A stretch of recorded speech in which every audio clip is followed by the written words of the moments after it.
Days following Tara's disappearance, the media was all over this case of a missing, successful, beautiful wife and mother, and a 3-page article detailing Tara's disappearance appeared in the Detroit Free Press on February 20th. Even Nancy Grace was talking about the story, as well as Dateline and America's Most Wanted. Investigators questioned Verena before she returned to Germany. And during her interview with police, Verena said she enjoyed working for Stephen and Tara, but she did not disclose any information about the inappropriate relationship she was having with Stephen. To gain more insight into Stephen and Tara's life, Sergeant McLean and Detective Kozlowski, they contacted former au pairs who had worked for the Grant family. Many of the au pairs reported that they found Stephen to be creepy. They said that he was constantly hovering over them. He would snoop through their belongings, he would yell at them about petty stuff, and he scared them. And according to one former au pair from the Ukraine, Stephen was way too interested in her personal life. For example, he wanted to know about her dating life. Like, who you going out with? Where are you going? Who are your friends? It was not long after that agency placed her there that she began to feel like someone was watching her, especially when she thought that she was all alone in the house. This was interesting information. Yes, it sounded like Stephen wasn't the best husband and he was creepy, but it didn't mean he had anything to do with Tara disappearing. Stephen hires a private investigator to look into his wife's disappearance since he was no longer cooperating with the sheriff's department. He hired a former FBI agent to find his wife. The Macomb investigators monitored Verena's phone calls and her emails after she returned to Germany, and they discovered evidence of this affair with Stephen. And although Stephen wasn't helping with law enforcement, he definitely didn't mind speaking with the media about his missing wife. When Stephen spoke to reporters, he was sobbing. He was pleading for Tara to come home. Call anybody. Call the police. Call me. Call someone. And he insisted that the investigators were treating him poorly, that they were considering him to be a suspect, even though he denied anything to do with his wife being missing. Every time he would do these media appearances, the investigators would actually respond to the claims. They would say, "We do not consider him a suspect." And one sheriff working on the investigation said, "We haven't even proven a crime was committed." And that's true. Tara was missing. That's all they knew. But after Tara's disappearance, Alicia, Tara's sister, talked to investigators, and she told them that Stephen had left her a voicemail on February 13th, the day before Valentine's Day. And the message just seemed casual. Stephen didn't even say anything about Tara being missing. He just said, "Call him back." And when Alicia finally called him back later that night, that's when he told her that Tara had left following their argument and she hadn't come back. So at that moment, Alicia and her husband drove from Ohio to Michigan right away. As soon as Alicia and Eric arrived in Washington Township, they began making flyers. They were handing out missing persons flyers to spread awareness about her sister's disappearance. And Tara's sister told investigators that the couple, they searched everywhere, handing out flyers, even at the airport. And Stephen wasn't even helping them. But we know that he's not even cooperating or communicating with investigators. He's only going through his attorney at this point. And he had hired an investigator of his own for the case. Stephen would do a bunch of interviews. Any journalist that asked, he would do one, but he only communicated with the investigators through his attorneys via fax. He wouldn't even speak to them. Tara's coworkers denied any allegations that she had an affair with her boss or anyone else in their company. And reporters would repeatedly ask the sheriff's department whether Stephen was a suspect in press conferences, and although they maintained that he wasn't, investigators on the case were frustrated by his lack of assistance. One of the sheriffs said, You'd think that he would be right there at our side, waiting to get all the information he could get from us, but he hasn't called us once. Think about it. He called us, said his wife is missing, but since then, he hasn't called once to ask how the investigation is going or if we have any new information. That is weird. The sheriff's department said they were getting support from other family members and from Tara's workplace. The only person who was not cooperating was Stephen Grant. But in his defense, like I said, not that I want to defend him. I despise this man. But he believes they think he's guilty of something. Even his attorney said so. So in that case, it would be hard to trust the police. In another press conference, the sheriff's department stated that they were comparing Stephen's account of what he said happened and checking in against other accounts for discrepancies. According to Stephen's first account and statement, on February 14th, Tara had never disappeared without letting him know. However, when he was doing interviews in the media, he said that Tara had left him twice before without letting him know, and she was gone for days before returning. And the sheriff's department explained that Stephen told investigators he heard her say, "I'll be right out," before she left the house on February 9th, even though Tara hadn't called anyone on her cell phone or received any calls at that time, according to her own phone records. Something wasn't adding up. Was Tara lying? Was she pretending that she was on a phone call so that she would avoid telling Stephen where she was going? Had she planned this all along? Was there a car waiting outside already? Now, Tara's phone was completely off. As Verena returned to Germany, Stephen's sister Kelly traveled to Washington Township to help him with Lindsay and Ian, who were only 4 and 6 years old at this time. She lived nearby with her husband Chris in Sterling Heights, and Kelly spoke to the press about her missing sister-in-law and how she distributed a bunch of missing persons flyers, and she was trying to protect the children from the media attention, which was looking like quite a circus. To me, he looks plastic. There's no tears. Several news outlets compared Stephen to Scott Peterson, who was convicted of murdering his wife Lacey and their unborn child Connor in 2004. In the same way that the media was analyzing Scott during the search for Lacey, the press analyzed Stephen's demeanor and his lack of assistance in Tara's investigation. When Stephen heard that he was being compared to a convicted wife killer, he actually replied with, "I thought Scott Peterson was guilty too. So I get why everyone is looking at me as a suspect." According to Stephen, his retired FBI agent private investigator was talking to him daily. He told the media, however, that the police were the ones not cooperating with his private investigator. Stephen couldn't understand why the police would do that. He said, "It's not like the person we hired is a nobody. He's a former FBI agent." But a Macomb County Sheriff's Department spokesperson responded to Stephen's claim, and they said, "It's not that we're not sharing information with a private investigator. We never had any communication with a private investigator. They've never reached out to us." When Stephen's ex-girlfriend Dina heard that Tara was missing, she sent the investigators all of those racy emails that were exchanged only 1 month earlier. They hadn't found the emails before because Stephen refused to let them check his home computer. He only gave them 2 of Tara's laptops. Stephen's attorney said Stephen did not turn over the computer because it had private information regarding business correspondences, and that Tara rarely used that computer. Like it matters? They're looking for things that he did. Search teams were combing through neighbors' backyards and into this big park that's close to the neighborhood looking for any sign of Tara. There was an article that went out in the Detroit Free Press on February 24th with the headline, "Search for Tara Lynn Grant to intensify today." And then in bigger, bold words, it said, "We're looking for ... a body." Wow. And they show a map with approximate locations for the Grant's home, as well as Stony Creek Metro Park, which is a popular 4,000-acre park with a 500-acre creek running through it. It's frequented by many locals, including Tara, who used to jog there on a regular basis. It has a lot to do. It's got hiking, camping, fishing, swimming, and so much more. And 150 searchers were sent out there. And they were also sent to about a 2 to 3 mile radius from the couple's home. And once again, Stephen refused to help.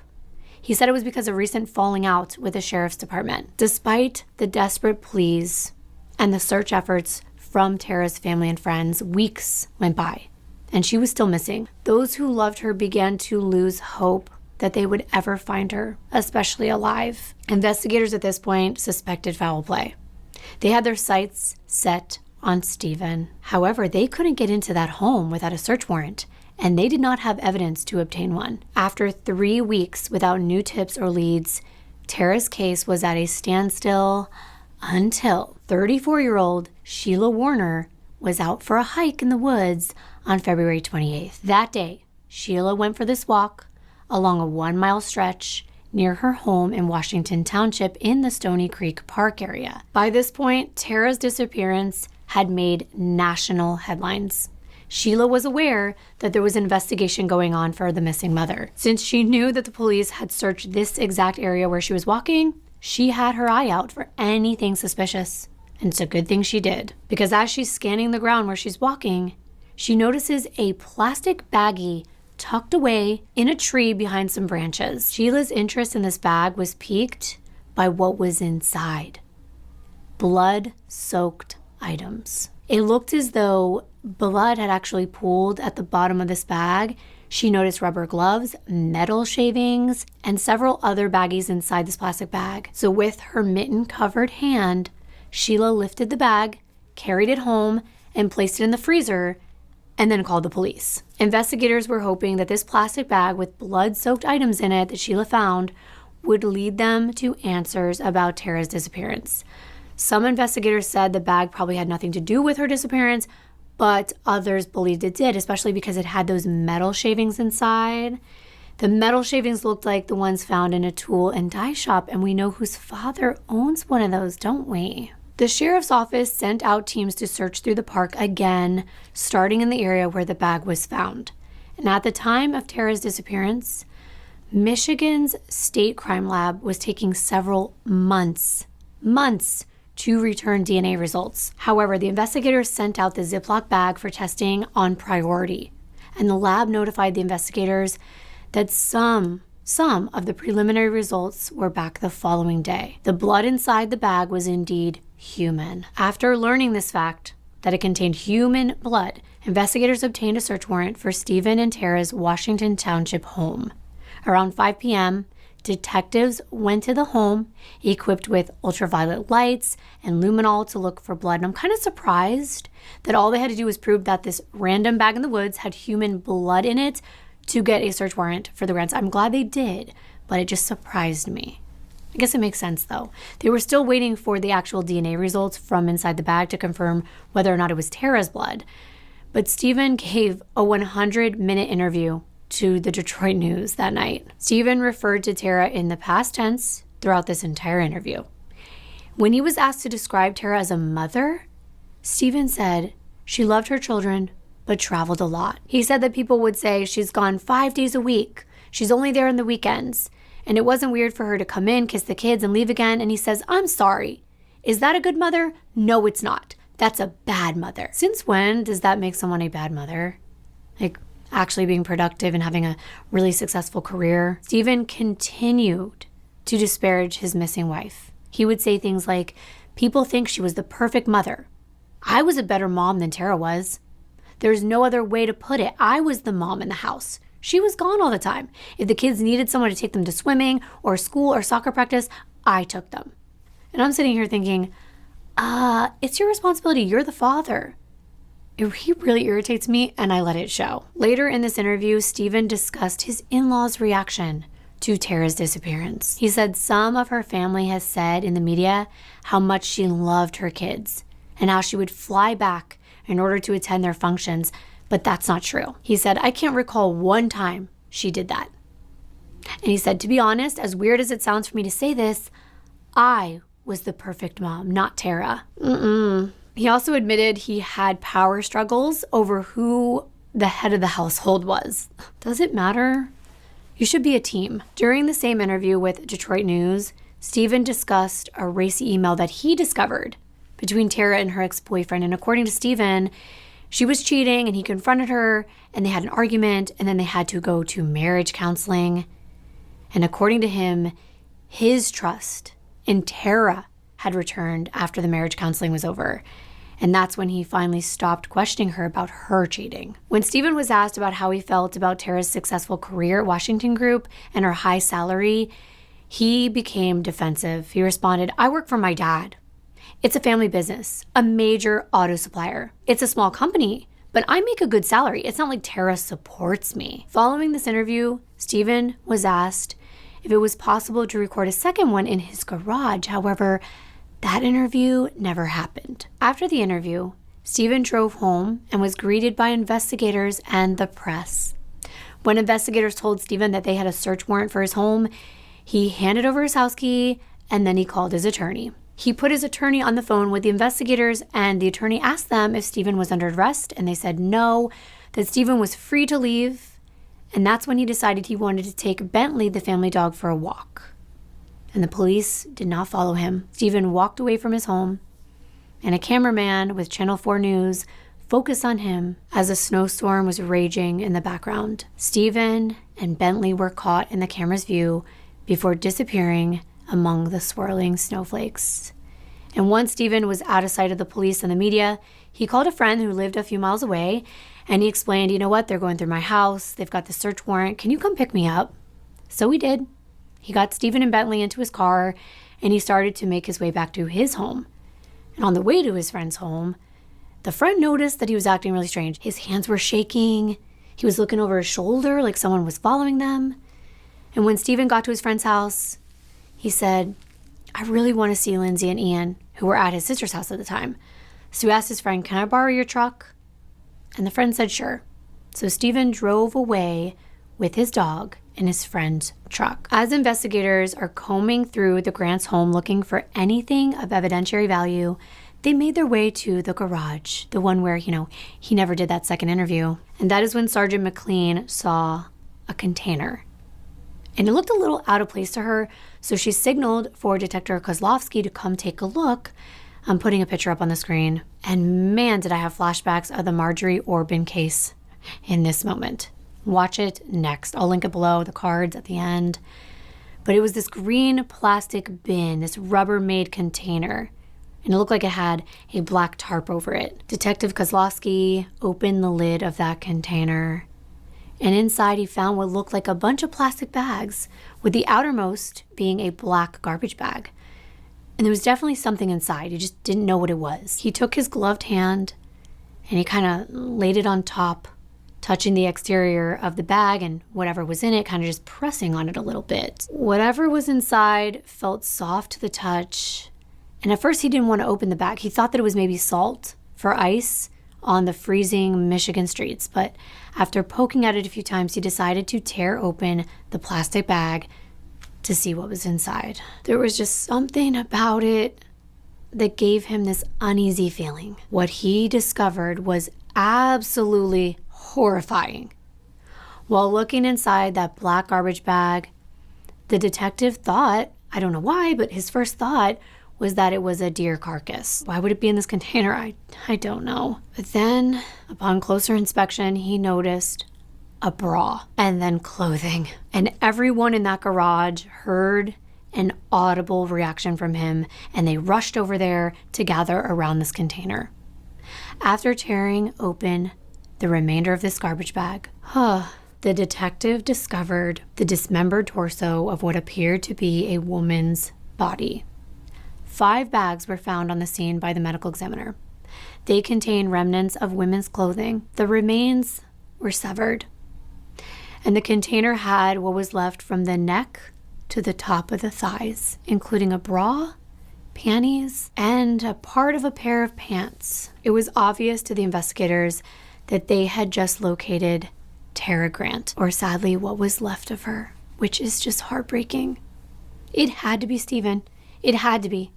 And his whereabouts were unknown at this time, and investigators were concerned for the safety of other people, Tara's family, Dina Hardy, his ex-girlfriend, who disclosed those emails. So an officer called Tara's sister and her husband in Ohio, and she told them to return to Michigan immediately. The officer informed Alicia that they had discovered evidence that Tara had been met with foul play, but they saved the gory details. They wanted to be face-to-face with Alicia. And when her family arrived back in Michigan the next morning and they checked into a hotel, the investigator met them there. And they told Eric and Alicia in that hotel room what they found in Stephen and Tara's garage. And Alicia let out a scream. It was unreal. And I can't even imagine that pain. I feel so bad for Tara's family. And afterward, investigators actually said to the media, you can't even imagine breaking that news to a family member, that their loved one is dead, but also torn apart, and that all of them wasn't accounted for. That's right. I can't imagine it. I try, and I just imagine it is one of the worst parts of that job besides having to see the remains. So on Saturday morning, investigators searched Stony Creek again, where Sheila found the Ziploc bag. They were hoping to discover even more evidence in the rest of Tara's body. Approximately 100 officers from several agencies were in this search. And while they were walking through Stony Creek, an officer found an object near a tree. And when he looked at it, he realized it was a human body part. It was Tara's thigh. After that, another officer discovered her head under a tree stump. And within minutes, the investigators called the medical examiner's office and they told the medical examiner to get to Stony Creek right away. When a medical examiner's technician arrived at the Stony Creek, they had to remove the head, and there was no question in anyone's mind. It was Tara Grant. Michigan was experiencing frigid weather in February 2007, so due to the below freezing temperatures, Tara's body was very well preserved. While searching Stony Creek, law enforcement officers found a right hand, a bone that they thought was a femur, and a left hand. But there was nothing left but bone because animals had already gotten to it. There was a hollowed out part of a log, and that's where they found a foot and a lower leg. And at that point, the investigators decided it was time to stop the search because it was sunset. And their superiors told all the officers in the canine units to leave that night and return the next morning. So officers were stationed around this area overnight because they wanted to keep it secure, while the medical examiner took the parts they did find back to that office. There was still no word about where Stephen was. He was driving all over the state at this time. And when I was reading this, I couldn't help but be worried about their poor little dog, too. It was freezing outside, and he's on the run with this evil owner. Stephen makes a stop. He buys alcohol, razor blades, sleeping pills, a cap gun, and a magic marker. He wrote letters to both of his children. And this toy pistol that he bought, it was red, but he used that magic marker to paint it black so that it would appear to be real. He was hoping that he would show it to an officer when he got stopped and that he wouldn't have to take his own life, that it would be taken by a cop. In order to narrow down their search for the missing suspect, the police followed phone pings from Stephen's phone when he decided to call his sister during that drive. Stephen also made several withdrawals from ATMs, and that created an electronic paper trail, which investigators were also following. They were searching for Stephen when they receive a phone call. It's from Verena. She told investigators that she had just hung up with Stephen.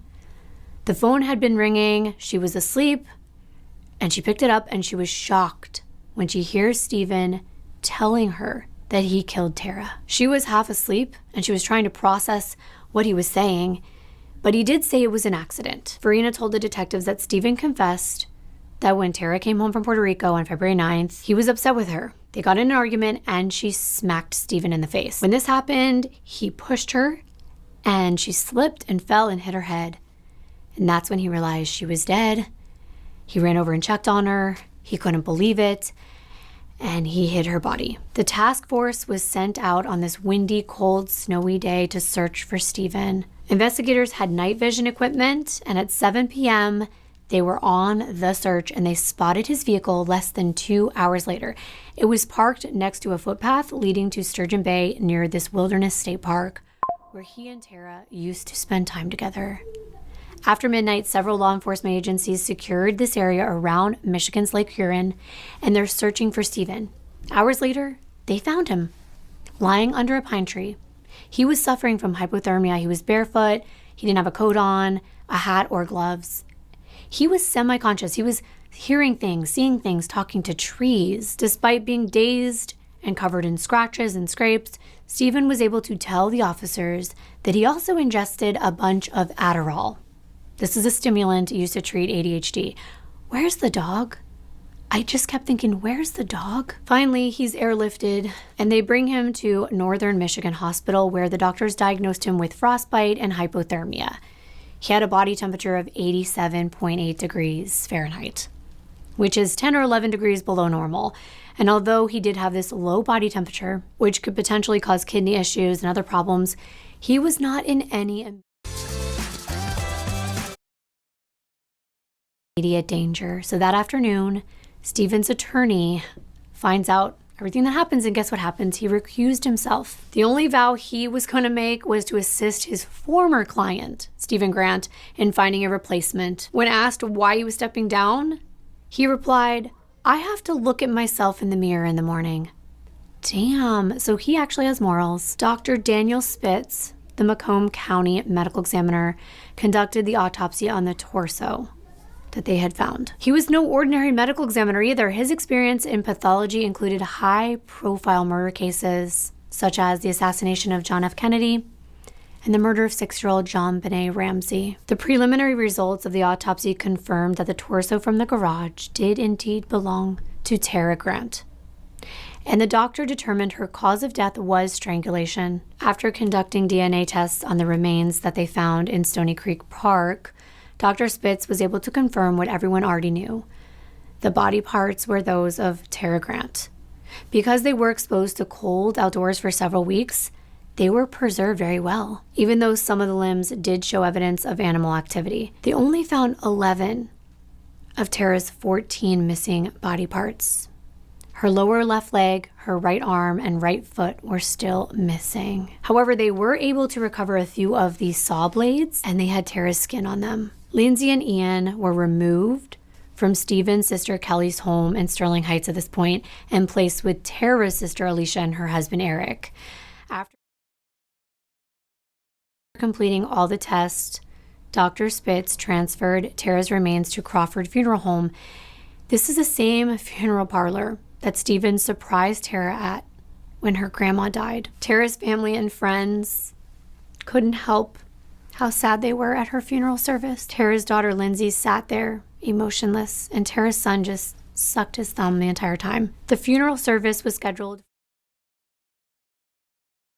for the day after visitation in First Lutheran Church. Now, Tara's family avoided using the chapel that they really wanted, because that is where Stephen and Tara got married, so they avoided it on purpose. She was laid to rest in the Gardens of Rest Cemetery in Wells, Michigan. And her sister Alicia wrote a wonderful tribute that appeared on the front page of the Dutch Free Press. She never mentioned her sister's marriage once in that entire article. When Stephen Grant was stable, he gave a detailed and lengthy account of what transpired when Tara Grant died. Sergeant McLean and Detective Kozlowski heard Stephen describe how everything unfolded. First, he called Tara in Puerto Rico several times the night before her flight on Friday, February 9th.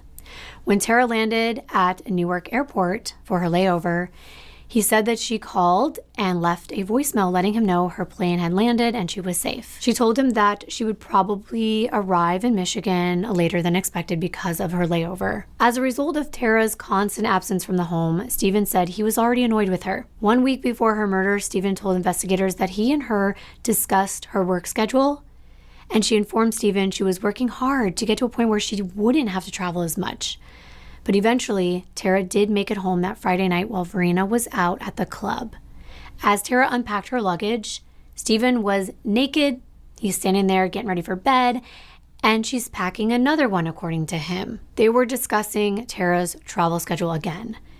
And while he's getting into bed, talking to Tara, he said that she was leaving early, Sunday instead of Monday, and it really irritated him. When she said that her boss, Lou, was going to be there, Stephen said, "You know what? You can't go. I'm sick of it." When he confronted Tara, saying, "You know what? You spend way too much time with him already, and you don't spend enough time with us. Why?" Allegedly, Tara responded by cursing at him and saying, "Too bad. I do what I have to do for my job, and it's none of your business." After that, he said that Tara turned around, and Stephen admitted to grabbing her by the wrist, and she slapped him across the face. And while they were standing outside the bathroom in their main bedroom, he said that once Tara hit him, he didn't know what to do. He hit her back.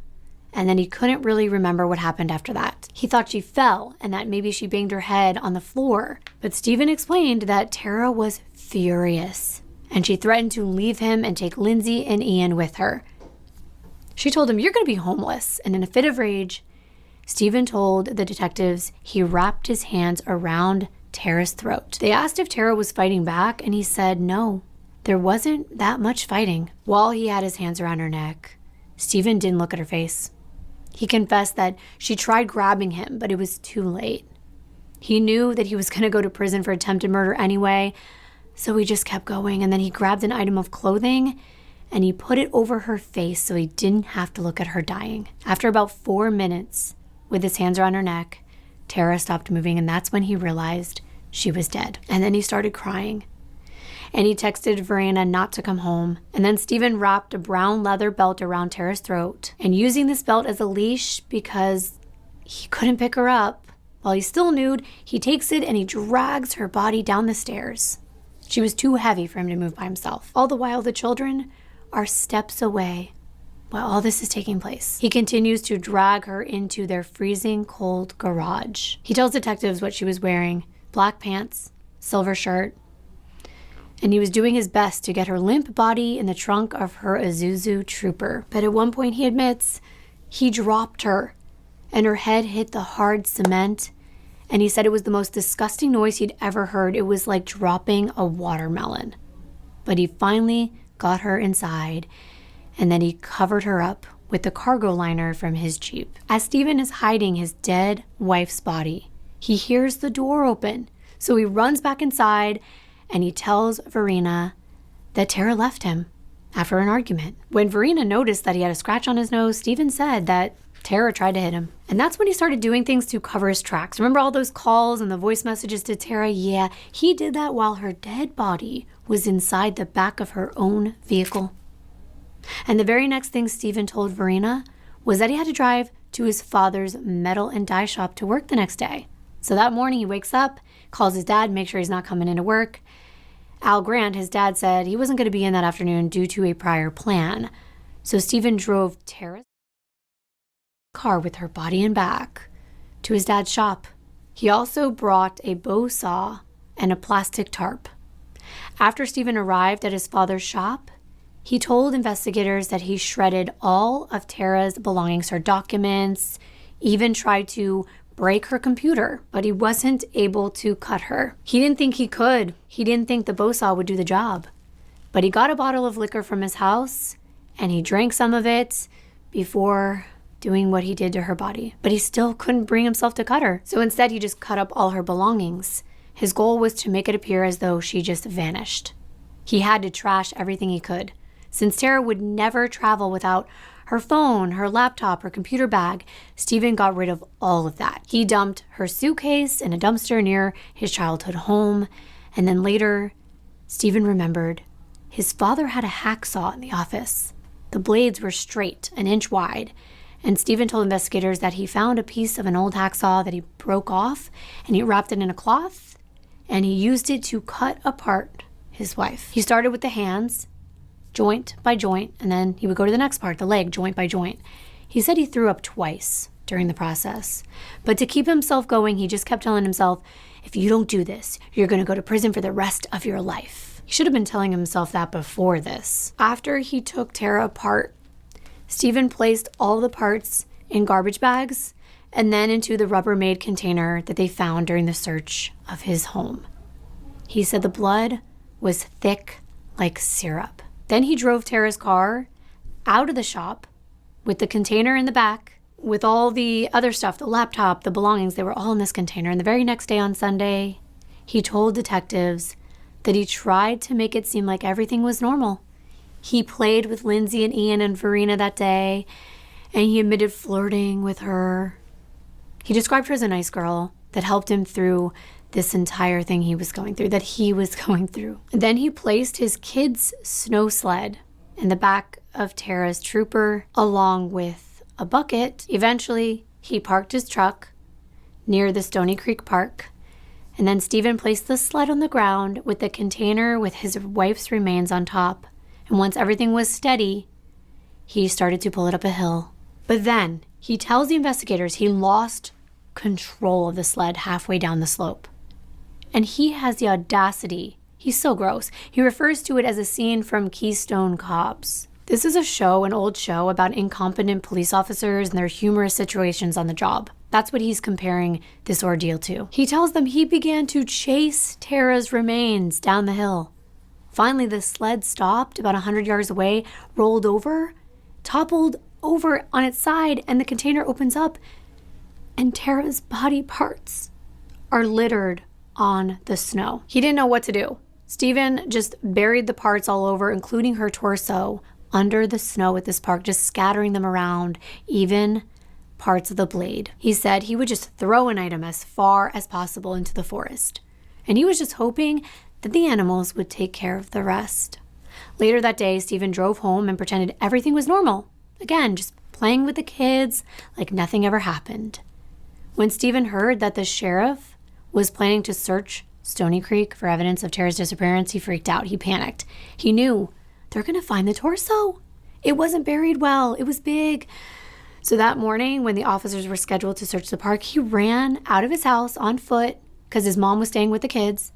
He didn't want her to hear the car starting because then she would get suspicious. So from his house, he jogged to the park where he found her torso buried in the plastic garbage bag. The detectives were like, how did you carry the torso back to the garage? And he said, I just put it over my shoulder. And once he was home, he drove to his father's dye shop and hid the torso on the roof of the building. Wow. Nobody saw this. And while he's telling all this to investigators, he has no remorse. He's not crying, he's laughing. He's making jokes about it. And after picking up the Rubbermaid container from his house, Stephen drove to his father's place, put the torso back inside, and that's when he took it back to the garage. Then he explained how the very next day, after he was doing that interview with Detroit News, he was pulled over by an officer. And that's when he was informed that they had a search warrant for his home. The timing of that search warrant was perfect because he had just moved Tara to this new location in the garage. Had they had to wait, who knows where he would have put her next. When Stephen left the Grant family home in Washington Township with his dog, he drove to Kelly's, his sister's house in Sterling Heights, to say goodbye to his kids. At Kelly's house, Stephen left Bentley behind. I had to let you know what happened to little Bentley.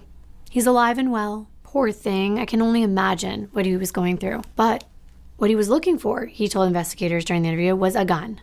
He planned to take his own life. Stephen continued driving throughout Michigan after stopping at Kelly's house in Sterling Heights. And then he was near Flint at one point before going to Lansing. And on his way to Lansing, that's when he stopped to pick up everything, the blades, the sleeping pills. And he explained how he parked his vehicle in the forest and walked into the woods. His last memory was sitting under the tree feeling frozen. Stephen was asked if he truly believed that Tara had been cheating on him with Lou, and he said no. From the bottom of my heart, no. When investigators asked if Tara knew about Stephen's indecencies with Verena, he said no. Tara was ignorant of what was happening. And isn't that the truth? And what a shame that is. If only she knew how evil this man really was. In May 2007, Tara's sister, Alicia, filed a petition to permanently terminate Stephen's parental rights, and she also filed a petition to adopt Lindsay and Ian. The children were living with Stephen's sister, Kelly, who pledged not to fight for custody. However, by the time May came around, Kelly decided she wanted to adopt Lindsay and Ian because, according to her, the kids were more comfortable with Stephen's family. Kelly made it painfully clear that she did not want Lindsay and Ian to live with Tara's sister, and that is so cruel. Sheila, the woman who found the plastic bag, she was actually awarded. She received the recognition award for her help with the case. But she did speak about her concerns about testifying against Stephen in his upcoming murder trial. But she said, I'm not afraid of him. He looks to me like a cowardly person. There was a wrongful death lawsuit filed by Alicia and her husband, Eric, and a judge awarded Tara's estate $50 million. The money Stephen owed them wasn't even of interest to them. What they wanted in this lawsuit was to prevent Stephen from profiting from any future books or movie deals, and they got their wish. He wouldn't. Officials in Ohio, where Alicia and Eric lived, recommended Kelly not see the children. In an interview with the Detroit News, Kelly said her brother wanted his children to move with her, not Alicia. Like he should have a choice? This man murdered their mother. Ugh. Kelly had been complaining about the fact that Alicia had told Lindsay and Ian about what happened to their mother. Kelly had a problem with that. She said that these children were going to be scarred forever. Kelly couldn't have children of her own. So that might have been one reason she really wanted to have her brother's children. But this also meant it would give Stephen's parents access to the children. And that was kind of controversial. Kelly kept arguing that Alicia was not giving Stephen's family the same respect. And I understand. It's hard not to blame this man's family. I don't, but at the same time, it would be hard to trust them at the very least, especially when they're keeping in touch with Stephen.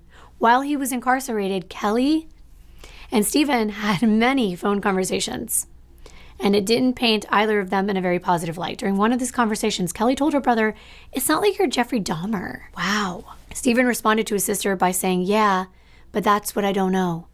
It just bugs me that people think I'm a monster. They don't think.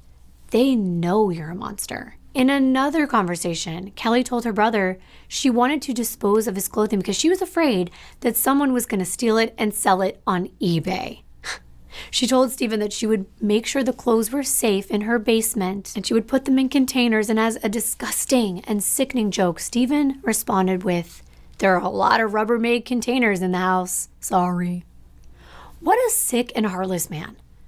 And after attending Tara's funeral, Kelly called Stephen and she told him Turning Point, an organization that helps women who suffer from harm at the hands of their loved one, could be a woman or man, domestic issues. They hosted the service at Stony Creek, and they were talking about the domestic issues at the hands of her brother and how this went on for many years against Tara, which ultimately ended in her murder. And he was furious. Stephen was mad. He told Kelly, "You should have set the record straight. You should have told them it was the other way around." And Kelly said, "Well, I can't bash the dead woman right now." But she said, "Yeah, she was the most emotionally abusive I'd ever met. I can't say that right now, but she was a puppet master." Yeah, you shouldn't say that. It's crazy how they talk such ill words of the dead. Stephen even had the audacity to ask Kelly if anyone mentioned him during the funeral, and Kelly said, "No, it's like you don't even exist anymore. There were no pictures of you, not even from your wedding day." And since Tara was a victim of a domestic altercation, everyone released purple balloons and they wore purple ribbons, and Kelly was joking about this, saying, "You never even hurt her physically or verbally." When Kelly was on the phone with Stephen in prison, she made a gagging noise and she was joking about how sappy the funeral was, like that they should have handed out barf bags in every pew. According to Kelly, their mother wanted to know why Stephen didn't just put Tara's body in the trunk and park the car at the airport instead. His own mother was saying this stuff. And one of the most disgusting things that Stephen Grant's sister Kelly said about her murdered sister-in-law was, quote, "I would like to know, and this is very disgusting, but if they put her back together in her coffin." Stephen replied, and he was joking around saying they probably laid her out that way too. And then they started discussing whether they thought Tara was dressed that way, that they put on her clothing with all the severed parts, or whether they put them back together. All the while, I can't believe they're saying this because they're being recorded. And the prosecution eventually obtained these phone conversations between Stephen Grant and his sister. And after the judge reviewed them, he ruled they were admissible in court as evidence. And it shocked Stephen and Kelly when they learned that their heinous, disgusting, and downright hateful conversations could be used against Stephen. That was shocking. How about this man just brutally took the life of the mother of his children? That's what's shocking. In another recorded phone call, Stephen told Kelly that his attorney had listened to their phone conversations. Stephen said, "He says it sounds like I'm not respectful enough about the whole situation. But what are you gonna do?" I told him, "We're just talking how we talk anyway." But he said, "They're going to make it look bad." And Kelly agreed. She's like, "You're not taking it lightly. It's a very serious thing. It's a horrible, horrible thing. Nobody's taking it lightly."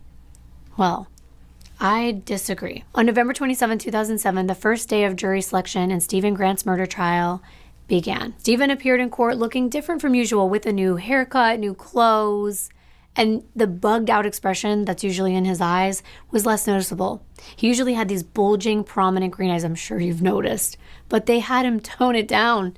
Stephen's attorney told him to relax his eyelids so they wouldn't look as spooky, because his eyes could distract the jury. During Stephen's news interviews while Tara was missing, those eyes would freak people out. And even when he was in jail, the inmates would tease him about his wide-eyed expression, and they wanted him to do the Stephen Grant eyes all the time. At jury selection, Stephen's attorney announced that his client wanted to plead guilty to the charge of mutilating a dead body. So the court called Stephen to the stand, where he confessed, "I mutilated a dead body." It's believed that Stephen's attorney wanted him to plead guilty to this charge to keep the fact that he dismembered her from coming up in court. How are they going to leave that fact out? Really? The trial began immediately after jury selection. As part of his opening statement, the prosecutor said that Stephen had left several messages on Tara's phone following her murder to cover up the crime. The prosecutor also told the jury they would hear these messages that Stephen left. Among these calls was one that he made after he'd taken Tara apart and placed her in a container. This was the call where he said that she owed her children a phone call. He was well aware that he had just cut her into pieces. Stephen's lawyer admitted during the opening arguments that it's true, Tara's murder was a tragic and horrible crime, and that Stephen Grant murdered his wife Tara. But it was up to the jury to decide the details. According to the defense, the events of February 9, 2007 were a result of a pot that had simmered for too long and it finally boiled out of control. When Stephen took a hacksaw to his wife, his attorney said, he did so out of fear and desperation to hide his wife's death. It wasn't planned. This was only a reaction to what had happened. Alicia, Tara's sister, was the first witness of the day. To begin, she explained the relationship between herself and her late sister, and according to Alicia, they were best friends. Despite that she traveled so much, Tara spent as much time as possible with Lindsay and Ian and the people she loved the most. When Alicia cleaned out Tara's belongings after the murder, she found a ton of cards that Tara had exchanged with her children. There was no doubt that Tara was a wonderful mother. She also said Tara told her that she was returning to Puerto Rico on Monday, not a day earlier like Stephen had claimed. She said Stephen made that part up. There was no plans for her to leave any earlier. On cross-examination, Stephen's lawyer asked Alicia about her brother-in-law's fatherhood, and in her opinion, she admitted Stephen was an attentive parent. He took care of the children's daily needs, but Alicia was shocked when the defense attorney asked, did Tara ever mention that she wanted to stop being so dominant and controlling in the marriage? And she defended Tara. She told the defense attorney, Tara wasn't dominant in her marriage simply because she was the breadwinner. The next witness was Lou, Tara's boss, and during his testimony, he stated he had known Tara since 1994. Their relationship was professional, and according to Lou, Stephen called him on Monday, February 12th, to ask where Tara was. Lou told the jury in court that Tara was due back to work that day, and he said he never requested that she return to Puerto Rico a day early. Late that night, Stephen called Lou again, asking when someone was legally considered missing, and Lou was baffled that Stephen hadn't already told authorities that Tara was missing. After Sergeant McLean testified in her statement, she said that Tara did not make any phone calls from her cell phone or her home phone around the time that Stephen claimed she did on February 9th. Poor Verena was put into the mix, and she had to fly back to Michigan from Germany, and she was at the top of the prosecution's star witness list, and she was brave. She was asked a few personal questions like her name and her age by the prosecutor, and after that, the prosecution delved into her and Stephen's relationship, and she told them everything about how he was confiding in her, about Tara's indifference in the marriage, and his bizarre nude encounters he had with her. She even told the jury that Stephen asked her to wash the sheets in the main bedroom before Tara got home that night. And she heard him leaving Tara mean messages. When she's looking back, she now realizes that Tara was dead when Stephen was making those disturbing calls. And that's just horrifying. She said the reason she didn't say anything to investigators is because at the time, she really did think she was protecting an innocent man. She didn't say anything about the relationship because she believed, she was convinced that Stephen did this by accident. But she also said how Stephen was laying in bed with her that night and holding her and kissing her the entire night before she had to return to Germany. And when she did, he told her, you need to create a new email address and a new phone because authorities are monitoring. When she was asked whether she loved him, Verena said that she thought she did. After Verena's testimony, Sheila Warner took the stand and she described what it was like finding that plastic bag full of bloody debris while she was hiking February 28th. The prosecution presented Stephen as a power-hungry, fame-seeking psychopath, and according to the prosecutor, Stephen just reveled in all the attention he was getting from Tara's murder. He did try to argue that Stephen premeditated the murder because he hit Tara during their argument and decided to silence her, and that this was a conscious choice. But in his argument, the prosecutor pointed out how Stephen covered Tara's face while strangling her because he didn't want to see her, and according to him, that was just another sign that Stephen was thinking clearly at the time. It took 4 minutes, which gave Stephen enough time to contemplate what he was doing. But the defense portrayed Stephen in a different light.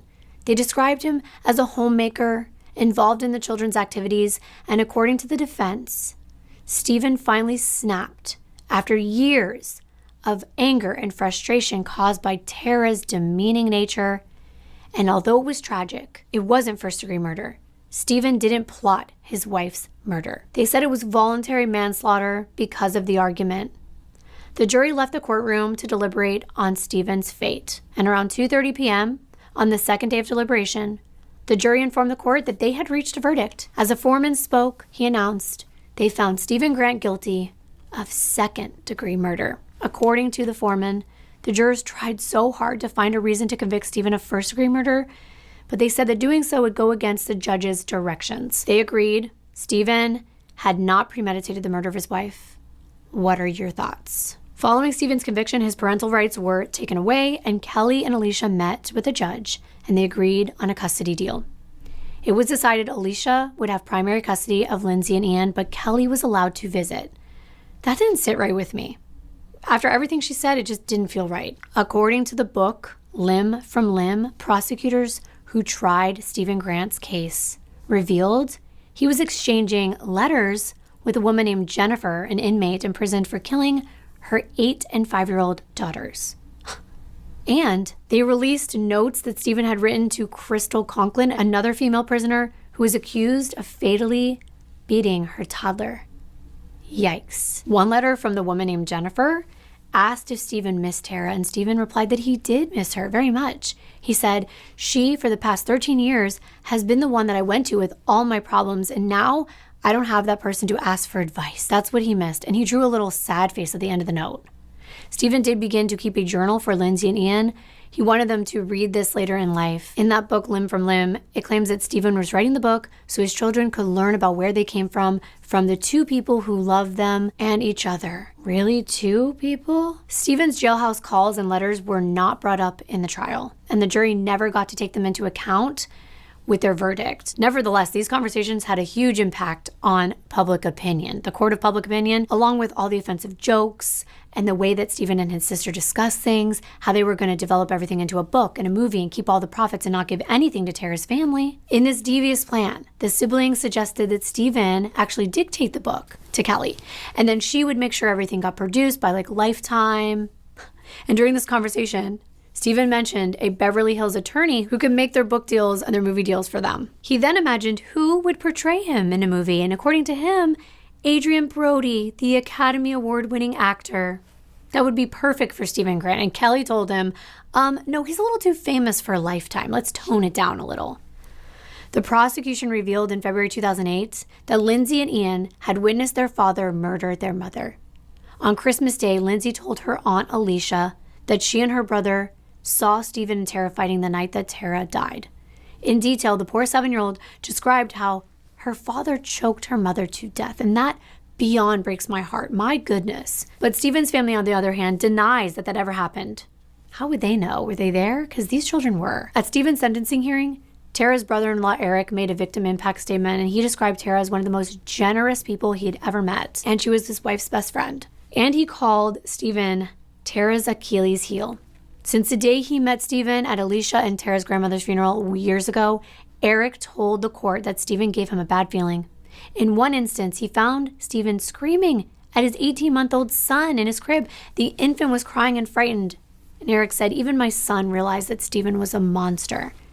Tara's mother, Mary, also gave an impact statement, and she asked the judge if she could speak directly to her former son-in-law, and the judge said, "You're not really supposed to talk to the defendant, but I assure you, he's in the courtroom and he can hear you." And as she looked in Stephen's direction, she told him she would never forgive him for killing her daughter.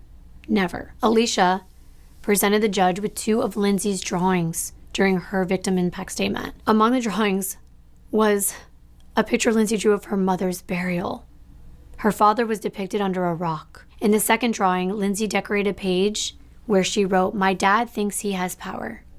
Those poor children. Tara's sister told the court, "In my opinion, Stephen Grant realized Tara had exceeded him as a person and as a professional." The judge spoke after the statements were made and said that they could give Stephen a life sentence, but that would mean he would be eligible for parole in only 15 years. So the judge ruled that sentence was not sufficient for the crimes committed. And as a result, the judge handed down an indeterminate sentence. And this sentence would prevent Stephen from applying for parole until he at least served a minimum of 58 years. And he's eligible for parole in 2058. The judge also required Stephen to pay $40,000 in court fees. Now here's something really sad. In June 2008, an individual called the St. Clair County Sheriff's Office at 1:40 p.m.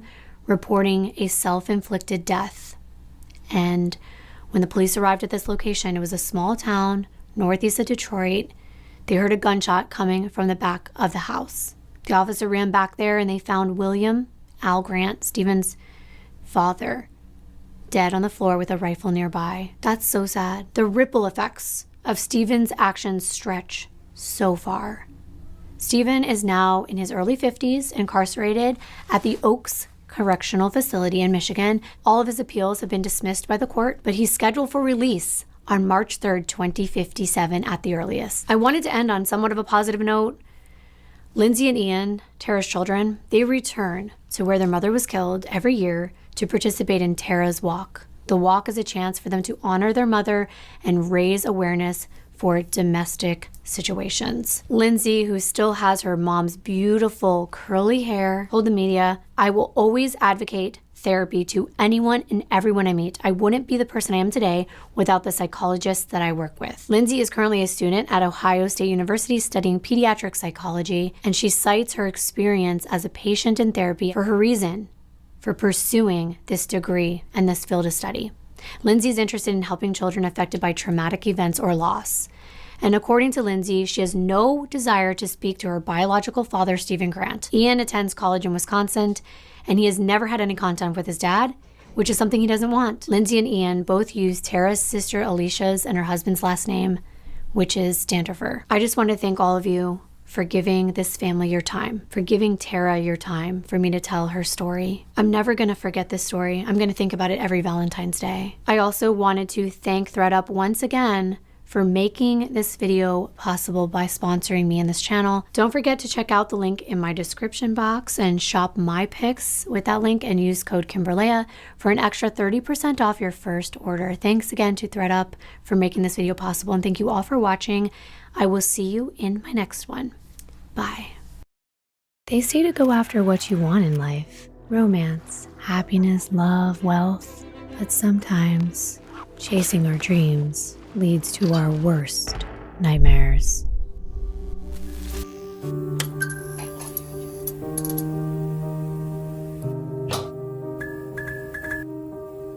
Deadly deep dives. This video is intended for educational and documentary purposes. The content within this video contains themes that some individuals may consider triggering, offensive, or disturbing. The intent is not to disrespect viewers or any individual spoken about herein. Viewer discretion is advised. Hi everyone, welcome back to my channel. My name is Kimberlea. If you've never been here before, nice to meet you. I want to introduce you to Julie Nist.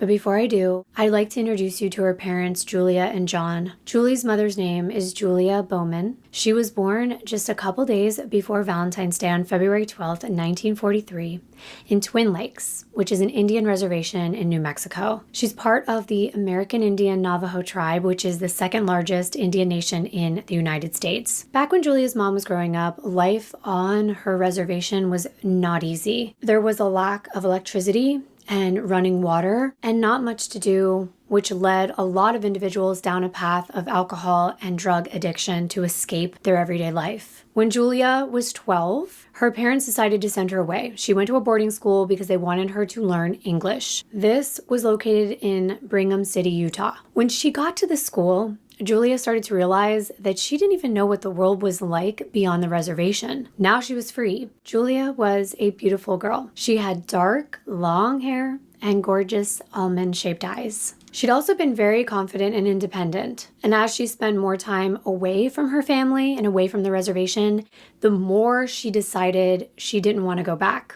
It would be a couple more years before Julia was brave enough to tell her parents how she was feeling and that she wouldn't be coming back. However, instead of abandoning her education, she decided to just transfer to another Indian American school in Nevada. She loved it, and when she was 16, she started working as a nanny, which opened up her world even more. The family she worked for would take trips and she would accompany them so that she could help with their children. One summer, she actually went to San Francisco, and while she was there, she was introduced to big city life. She'd never seen anything like it before. The traffic, the people, the noises of a city, the big skyscrapers. Everything was brand new, and it opened up this door of so many more possibilities. She wanted to explore, so she decided to move to Colorado Springs. As soon as Julia moved to Colorado Springs, she started working as a nurse's aide. This was at a facility for the mentally ill. Julia was perfect for this job. She was very friendly, she liked to socialize, and Colorado Springs itself was perfect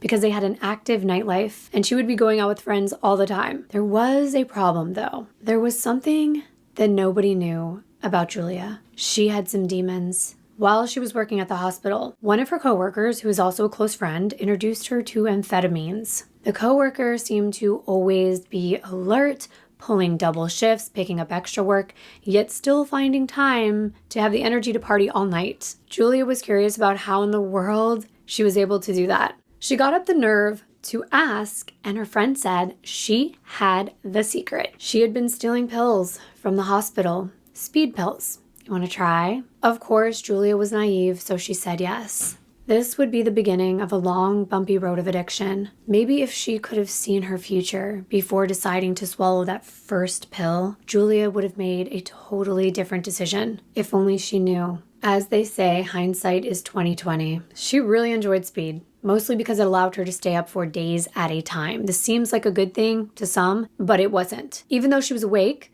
she was experiencing a lot of irritability. She was slowly becoming less of herself. She wasn't the Julia everyone used to know. It's usually a slow decline. It's not noticeable at first. Not only was she doing amphetamines, she also became a heavy drinker. I'm highlighting this because of what happens in the future. Julia loved the nightlife because she got a lot of attention. She looked different from everybody else. She was the only Navajo girl. This made her extremely popular in her town. One night on July 4th, 1964, while she was partying at a pub with friends, she bumped into a tall, handsome military police officer named John Scully. John was stationed at Fort Carson. He was 25 years old. He grew up in Philadelphia, and he was very different from Julia. John looked in her direction, and he noticed right away her beautiful dark hair, olive skin, just an exotic beauty, and he made his way over to her to start a conversation. They really didn't have that much in common, except for the physical attraction that both of them felt instantly. John was smitten. He asked her out right away, and she said yes. So they went on their first date, and they hit it off. After only a few more dates, John proposed to Julia. He said the minute he saw her, he knew that he was going to marry her. It sounds like a fairy tale.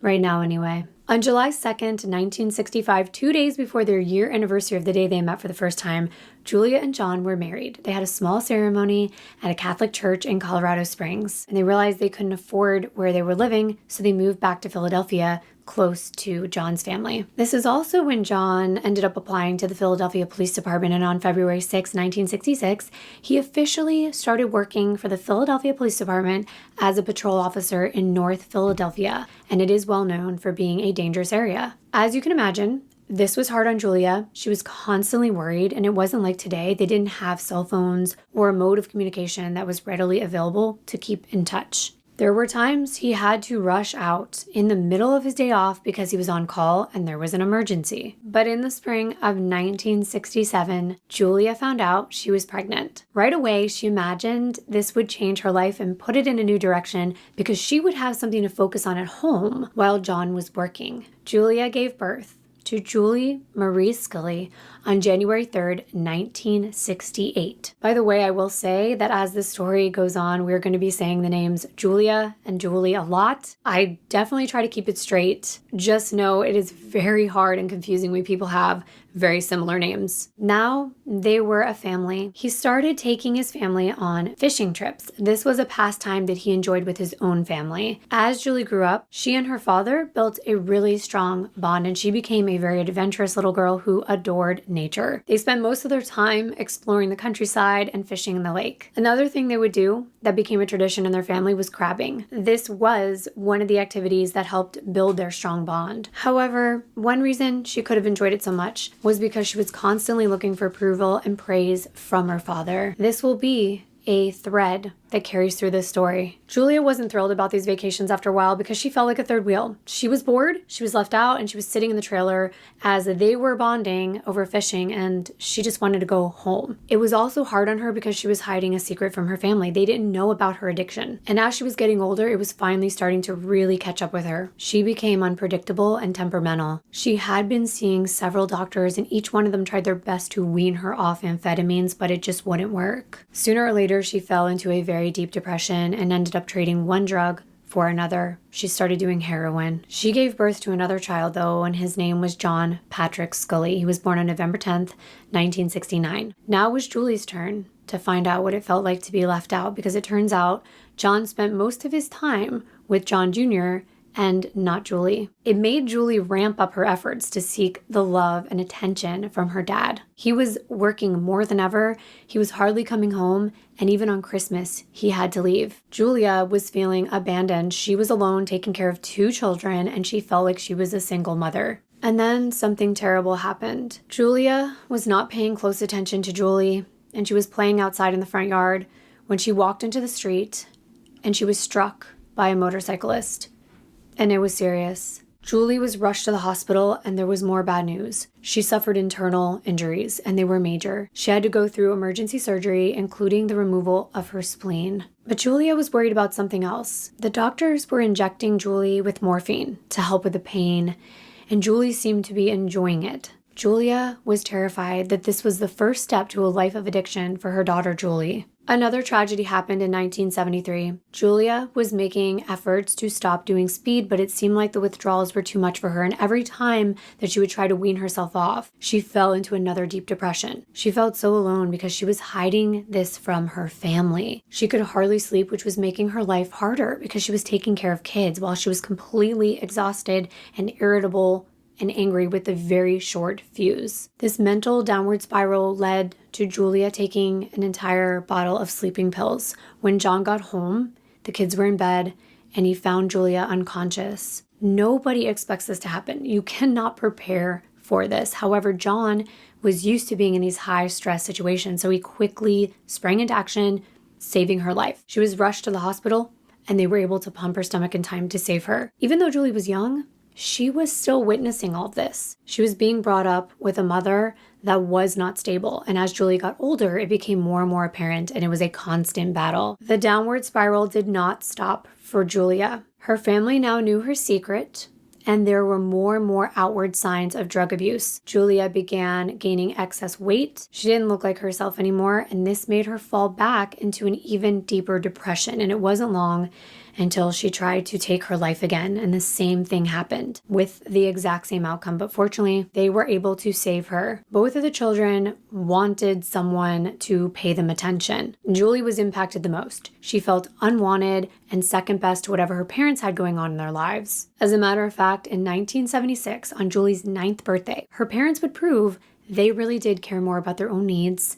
and what they were going through in their life than what their child felt during a very special day. They had friends over and family, and Julie's whole world came crashing down. John was having an affair, and during Julie's birthday party, he tells everyone he has to leave, whether it was a work thing or meeting friends. I don't know, but Julia was suspicious. John had been confiding in others that it was really hard on him being with Julia. He lost interest because of her drug abuse. She wasn't the woman that he fell in love with, especially when it came to the way that she looked. It might sound superficial, but the drugs, they took a toll on her body. She lost her beautiful physique due to the excess drinking, and it was hard because he loved her so much, but from the beginning, it was that physical attraction that drew them together, and now it faded away, and so had John's loyalty. The only thing that had been holding their marriage together were their kids. He had been looking for a way out, and he found it. John said every time he came home, Julia was completely wasted, and he couldn't even talk to her about it. Not to mention the 2 times he had to save her when she took the sleeping pills. He had done all he could in his mind, and none of this excuses cheating. But if he was looking for a way out, I guess he found it. Some people want to be caught, and maybe John was one of those people. John walked out the door at the party, and Julia walked out right behind him, and as she looked, she saw John's mistress, and not only that, she saw them kissing. She's already in such a bad place in her life. I can only imagine how much worse that felt. He's doing this in public. and he wasn't worried about it. That's why it seemed to me as though he wanted to be caught. It wasn't long before John completely left. The whole family was devastated, and of course, this didn't help because Julie started sinking further and further into depression and drinking more and more. Then she started taking her sadness and anger out on the children. She would continuously try to turn them against their father. She would try to make them think that the reason John left was because of them. She would try to make them believe he didn't love them anymore, and that was not the case. This hurt Julie because she adored her father, she missed him, and she was worried that maybe she would never ever be close to him again. So this started a rebellion. Julie had always been a really good student, but her grades started to slip, and of course her father was very upset. So he decided to switch her to a private school called Holy Name in Kensington. He was hoping that Julie would do better if she had more rules and structure. She definitely wasn't getting that at home. So maybe if she got it in school, her grades would go up, and they did. She was hanging out with a better crowd, and she was doing way better, but it didn't last long. Julie was very popular, and she started skipping school. She was about to be a teenager. She was 12 years old, and she was gorgeous. She was tall. She had long, black, shiny hair, perfect skin, a big, pretty smile, and even from a young age, her beauty and her charisma were the traits that were admired most by others. Just like her mom, she stood out in a crowd in a good way. She knew she was pretty, and boys were always trying to get her attention. She was also boy crazy. A lot of girls are at that age, but she cared a lot more about boys than school, and boys were just way more interesting. Skipping school progressed into staying out late, and I mean late into the night. Her parents were worried, especially because the area they lived in was a rough one, so Julia was scared Julie would be introduced to drugs. For example, Julie was supposed to be having a sleepover, and when Julia came in to check on the girls, they were gone. And she panicked, which a parent would do. It's to be expected. So she calls 911, and eventually the police found the girls in downtown Philadelphia, which is probably very scary for a parent. The reason Julie did stuff like this is because she did not have any respect for her mom.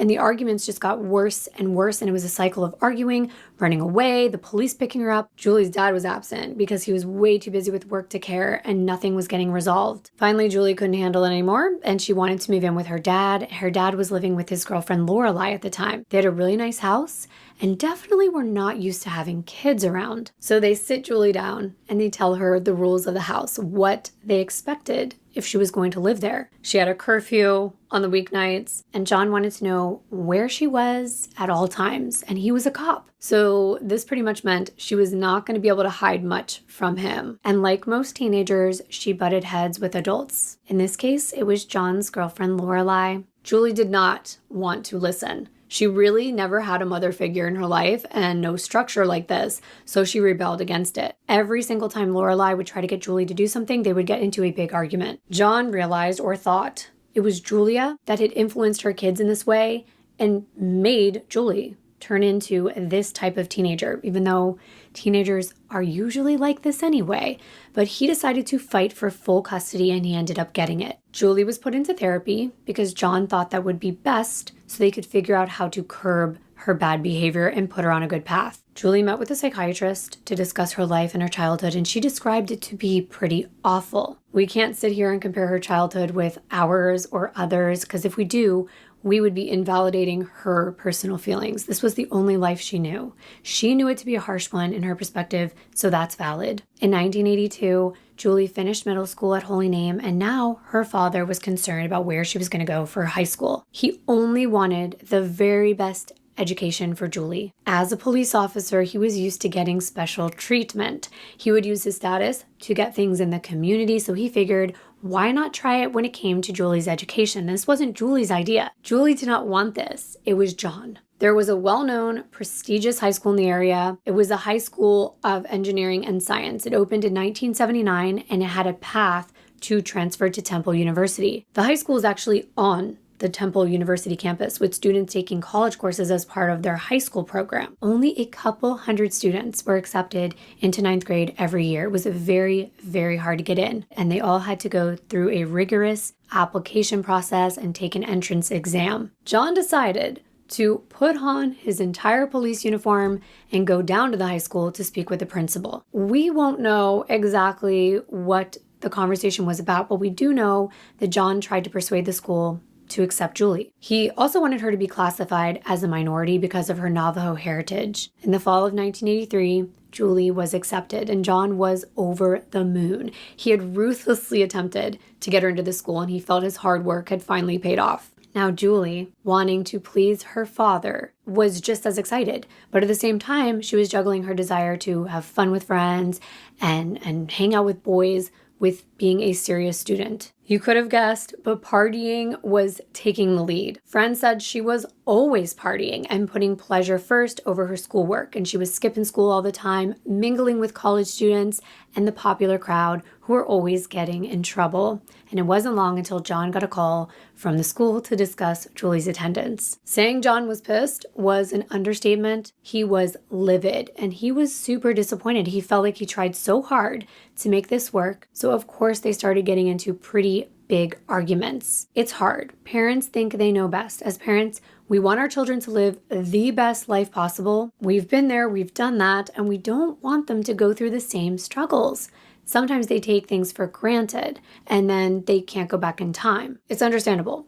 Julie's 14. She was still so young, but she boldly told her father she wanted to withdraw from school. John thought this was all out of spite, because in his mind, she was doing this to him because he cheated and left his family. The truth was, Julie felt second best to Lorelai, and she felt John chose his girlfriend over her. She didn't feel loved, and she was using partying as a way out of her sadness. She liked going to parties because when she walked in, she was the center of attention. All eyes were on her. All of this attention-seeking behavior escalated once Julie was introduced to sex. This was just another tool in her arsenal that she could use to get attention from men. She began jumping from one boy to the next. She would have a long string of casual relationships. She would get into one and then get bored very easily, end it, and find another boy. From what her friends said, she always seemed to have a boyfriend, and she needed something or someone all the time. She never seemed to want to be alone. Her brother was on a completely different path. John Jr., coming from the exact same family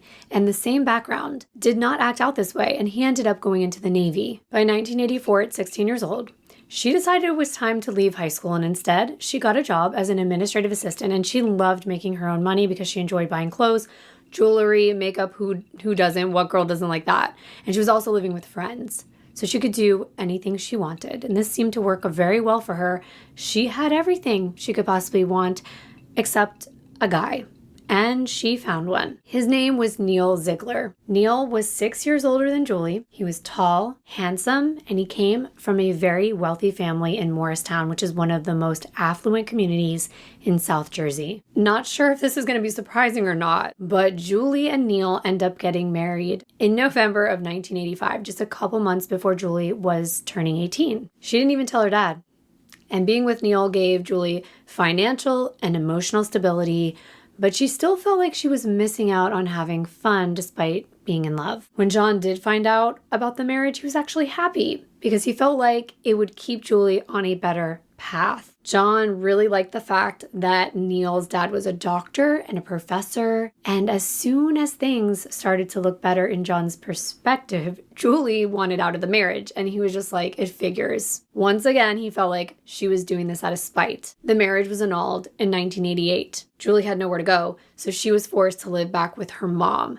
And at this point, she found a job at an insurance company, and it paid very well. Julie was somewhat selfish with her money, though, and she wasn't even helping pay Julia, even though she was living under her roof as an adult. She continuously just spent her money on material things, and they began to fight. Julie moved out once again and moved into an apartment with friends. One thing was very apparent to everyone, including Julie. Everywhere she went, people, whether it was men or women, almost broke their necks to catch a glimpse of her when she walked by. She was always being asked if she was a model. She was tall, she was 5'7", she had a perfect body, very proportional, and people just thought she was stunning. Most importantly, she knew that she had a power over men, and she knew how to use it, and she loved using it. All that was on the outside. That was just Julie's shell. On the inside, she was very insecure, and she was desperately in search for love. She wanted that loyal devotion and affection and not just these casual dates, and she was determined to find a man who truly loved her.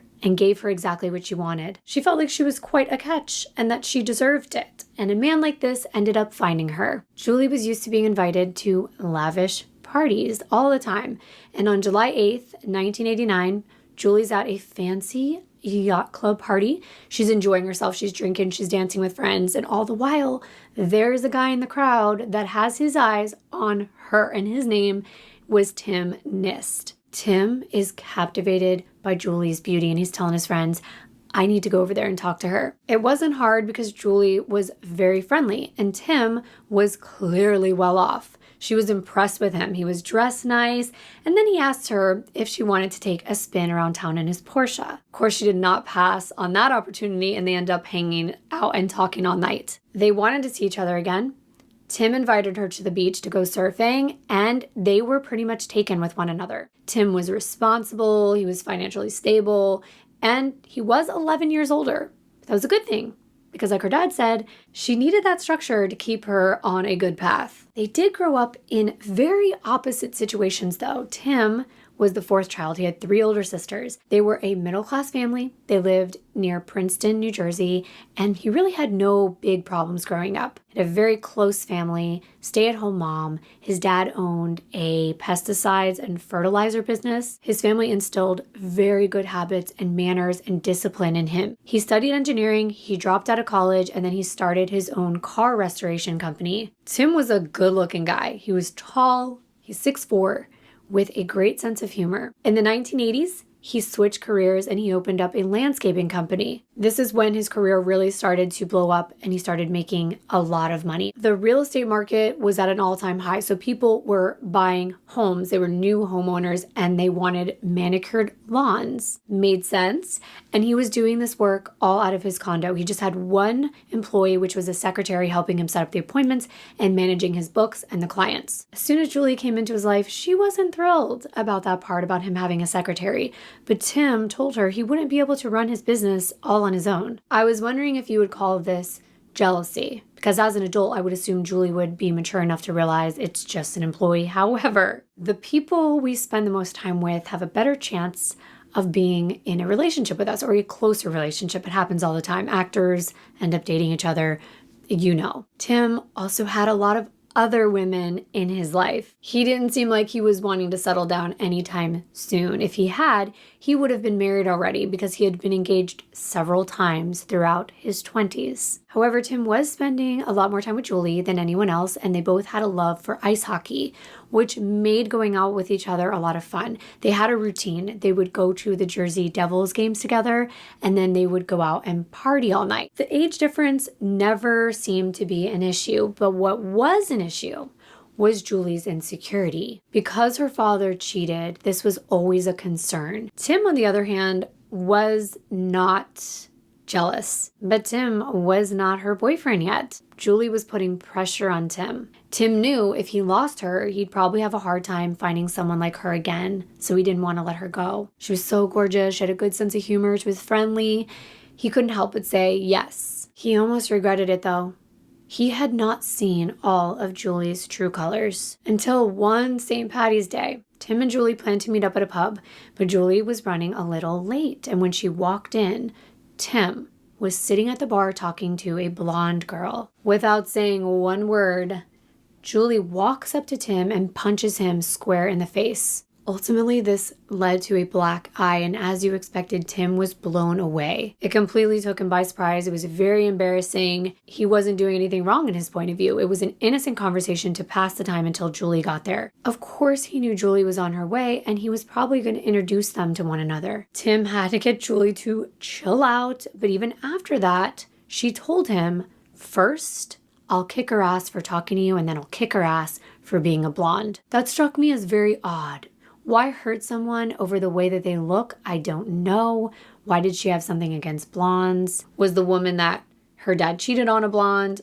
I don't know. But all I know is I wondered, what would that have to do with an innocent girl? There was also quite a double standard at play. Julie was someone that overtly flirted with men. She expected that to be okay with Tim. But if he stepped out of line in her perspective, her temper would rage. There was a lot of emotional baggage there. and there were two chefs in the kitchen in their relationship. They both wanted to make the rules. Julie was 21, and ironically, she was working at a law firm doing the exact same type of work that Tim's secretary did for him, another kind of double standard. It was okay that she worked for